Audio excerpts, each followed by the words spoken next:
तो चलो बिना टाइम वेस्ट करे इसको शुरू करते हैं। ठीक है, अबाउट द सबसे पहले ऑथर के बारे में जान लेते हैं। ऑथर का नाम है बच्चों अल्फोंसो डॉडे।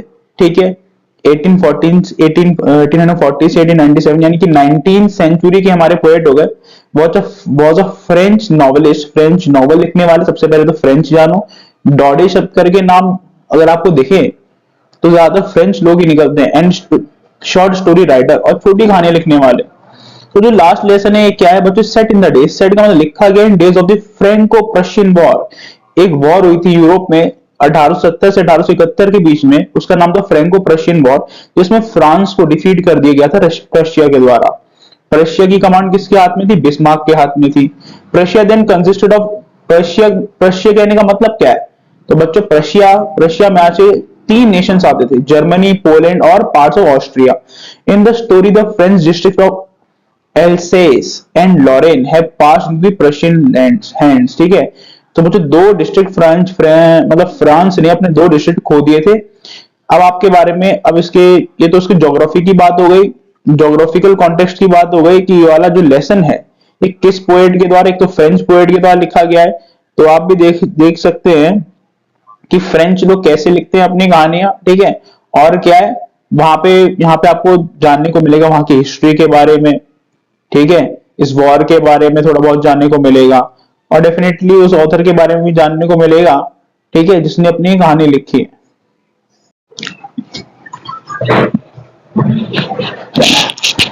तो चलिए स्टूडेंट्स अब चैप्टर शुरू करते हैं। तो ये कह रहा है, started for school very let that morning and was in great dread of scolding. ठीक है, सबसे पहले यहाँ पे सेंटेंस को देखो, आई स्टार्टेड। बच्चों जब भी राइटर ने अपनी स्टोरी बताना चाह रहा है तो उसने एक टेंस, ठीक है, तो मान लो कि ये अपनी स्टोरी बता रहा है, तो इस किताब के जरिए सामने वाले इंसान को स्टोरी बताई जा रही है। तो बच्चों स्टोरी बताते समय, ठीक है, जो उसमें आई है यानी कि सब्जेक्ट है, इसके बाद में बच्चों इन्होंने वर्ब डाली है, वो ईडी करके डाली। ईडी का मतलब सेकंड फॉर्म में डाली है। ठीक है, यानी कि ये पास्ट इंडेफिनेट का सेंटेंस हो गया। जब भी हम लोग अपने पास्ट के बारे में बातें बताते हैं तो इसी सेंटेंस में बोलते हैं। I started for school very late that morning and was in great dread। Grade का मतलब बहुत ज्यादा बड़े, ड्रेड का मतलब होता है बच्चों डर। इस चीज का डर था, ऑफ अ स्कोल्डिंग। ठीक है, ऑफ आ स्कोल्डिंग लिखा तो मतलब ए का मतलब हो गया है कि ये किसी एक विशेष चीज के बारे में ये बात है, डांट। स्कोल्डिंग का मतलब हो गया बच्चों डांट खाना। ठीक है, स्कोल्डिंग का मतलब होता है डांट खाना। स्पेशली किस चीज की स्कोल्डिंग हो सकती है, किस चीज के बारे में डांट खा सकता है? बिकॉज एम हेमल, ठीक है, जो उसके टीचर है, हैज सेड, उन्होंने कहा था, he would question us on participles, वो पार्टिसिपल्स के ऊपर क्वेश्चंस पूछेंगे उनसे।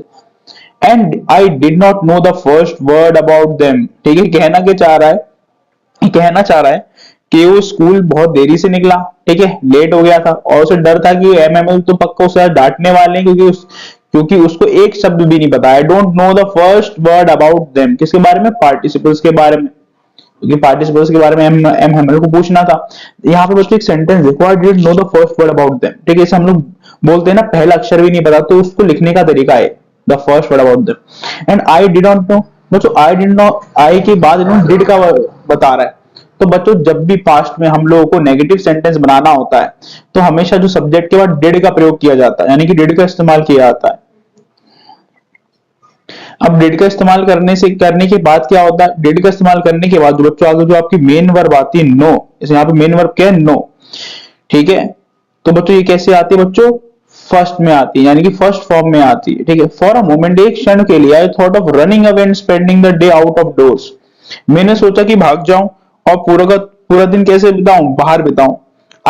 इट वॉज सो वार्म, ये इतना ज्यादा गर्म दिन था, यूरोप में गर्म दिन, इनके तो मजे ही मजे। सो ब्राइट, कितना ज्यादा तो चमकदार। The birds were chirping at the edge of the woods. Chirping का मतलब तो चहचहाना। ठीक है, वर्ड का इस्तेमाल आ गया। ठीक है, बर्ड्स, क्योंकि बर्ड्स क्या प्लूरल नाउन है, तो जो, ठीक है, प्लूरल नाउन के पहले आर्टिकल कैसे यूज हो सकता है? ए और एन तो नहीं हो सकता, तो दा यूज हो रहा है। The birds were chirping at the edge of the woods. ठीक है, ध्यान रखना एज के लिए प्रीपोजिशन यूज किया गया एट। ठीक है, और बच्चों जो वुड्स हैं ध्यान रखना, द वुड्स, द वुड्स का मतलब क्या होता है बच्चों? द वुड्स यहाँ पे मेरे ख्याल से पेड़ों के बारे में है, और at the edge of the woods का मतलब होता है पेड़ों की शाखाओं पे जो बैठे हुए बर्ड्स हैं, जैसे पेड़ों की शाखाओं पे जो बर्ड्स बैठ जाते हैं, और उनके चॉपिंग की बात कर रही। And in the open field back of the सॉमिल। ठीक है, और खुले मैदान में, अभी कोई फेंसिंग वेंसिंग नहीं हो रखी, एकदम खुला मैदान है, ठीक है। बैक ऑफ द सॉमिल, सॉमिल के एकदम पीछे जो प्रशियन सोल्जर्स है वो क्या कर रहे हैं, ड्रिलिंग कर रहे हैं, क्या कर रहे हैं, ड्रिलिंग कर रहे हैं, यानी कि वॉर प्रैक्टिस कर रहे हैं। It was all much more tempting, ये इससे भी ज्यादा, ठीक है, ये सबसे ज्यादा टेम्पटिंग का मतलब ध्यान खींचने वाला, टेम्पटिंग उस चीज को बोलते हैं जिसमें कर्षण हो, जो आकर्षित करे।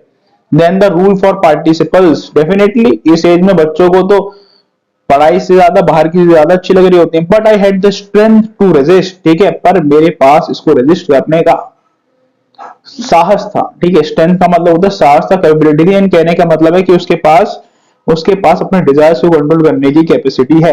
And hurried off to the school, hurried off का मतलब दौड़ा स्कूल की तरफ। When I pass the town hall, जैसे उसने टाउन हॉल को पास किया, गुजरा उसके सामने से, तो उसने देखा कि एक बहुत सारा जो क्राउड है, ठीक है, वो क्या है, देयर वॉज, देखो वॉज का इस्तेमाल हो रहा है पास्ट में, a crowd, a crowd in front of the crowd का मतलब कलेक्टिवली क्राउड मतलब भीड़ को बहुत कर रहा है, उससे बहुत सारी भीड़ को देखा। Front of the bulletin board के सामने, बुलेटिन बोर्ड बच्चों वो बुलेटिन बोर्ड मतलब एक ऐसा बोर्ड, नोटिस बोर्ड इसी बोल सकते हैं, यहाँ पे क्या होते हैं, कोई से भी ऑर्डर्स होते हैं स्कूल की तरफ से, ठीक है, वो सारे इधर वहीं पे छपे हुए होते हैं, ठीक है। फॉर द लास्ट नोटिस वगैरह, ठीक है, for the last 2 years all are bad news, पिछले 2 सालों से, देखो जब भी पीरियड ऑफ टाइम की बात है, 2 साल, 5 साल, 10 साल ऐसे, तो बच्चों फॉर का इस्तेमाल होता है, ठीक है, ध्यान रखना। जितनी भी बुरी न्यूज थी वो वहीं से आती थी, had come from there, the lost battle, जो भी हमने बैटल्स हारे हैं, जो ड्राफ्ट वगैरह हो गए, किसी एक्ट को पास करने से जो एक डॉक्यूमेंट होता है इसमें उस एक्ट के बारे में पूरी जानकारी होती है, उसे ड्राफ्ट बोलते हैं, तो वही है the orders of the commanding officer ये वगैरह। And I thought to myself, मैंने सोचा विदाउट स्टॉपिंग, बिना रुके, what can be the matter now, अब क्या मसला हो सकता है, ठीक है। तो बच्चों यहाँ पे इस पहले पेज में इसके बारे में बताया गया, तो इजी है, कुछ ना कठिन तो है नहीं इसमें, मैंने जो भी वर्ड्स थे वो आपको समझा दिए। अब नेक्स्ट पेज पे चलते हैं।